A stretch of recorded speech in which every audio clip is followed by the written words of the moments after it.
What do you want us to do, ma'am? Activate Kruger.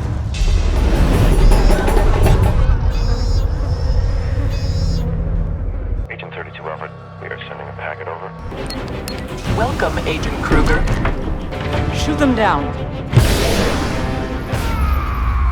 You scared me. You scared the crap out of me. Okay.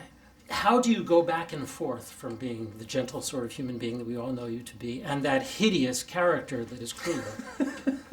Thank you for the hideous comment. No, there was a lot of...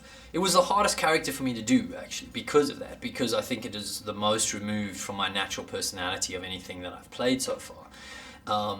And a lot of it was kind of channeling the lot of energy that I have. I have a sort of a large amount of energy and sort of trying to bottle it up and keep it into sort of a negative space. But there was a dark kind of sadistic humor to Kruger, and we did more of that in improv. In the end, Neil has opted to keep him quite lethal with very little touches of the humor. But as the option, we always knew it was going to be a careful crafting so the audience didn't like him, for example, too much. But he wasn't overall in playing him and on the set every day quite as dark as he comes across in the film, which made it easier for me. There was a sort of a dark, fun, kind of sarcastic sense of humor to him, which made him not feel, it wasn't like playing a German concentration camp killer in a serious drama, which I think would, after playing this, I don't think I could ever do, because this was enough for me. Yes, with Vickers, you always take it to a little bit of fun before you terrify us. Yeah. Yeah, it's not, the movie doesn't take itself too seriously, and hopefully the character doesn't either. So, like District 9, Elysium is kind of a tale of the downtrodden getting their just desserts in some way.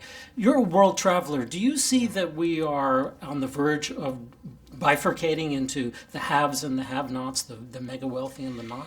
Is this an allegory? I mean, I think the whole film is, in a certain way, a metaphor and a dramatized reality of things that you can see on Earth right now. Even the characters, even Kruger is a dramatized version of a Special Forces Black Ops soldier that exists right now.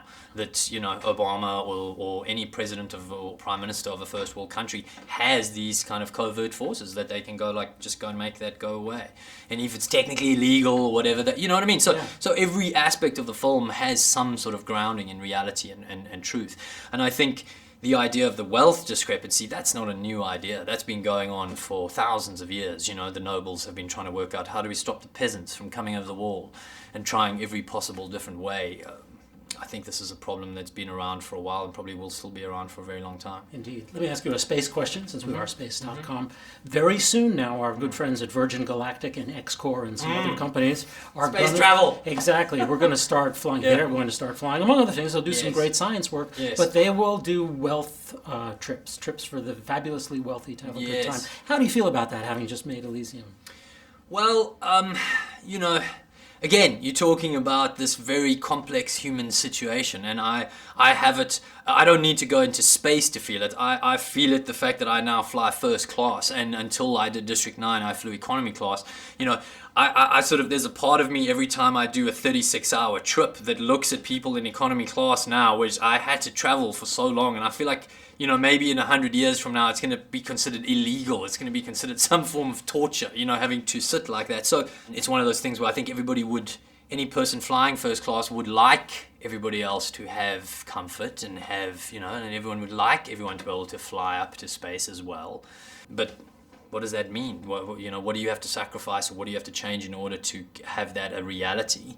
Luckily, I'm just an actor who gets to make you who entertains you. Indeed. I don't have to solve these problems. And you very definitely have. Thank you very much for that great performance and for this good talk. Thanks very much. Cheers. And for Space.com, I'm Dave Brody. Space.com.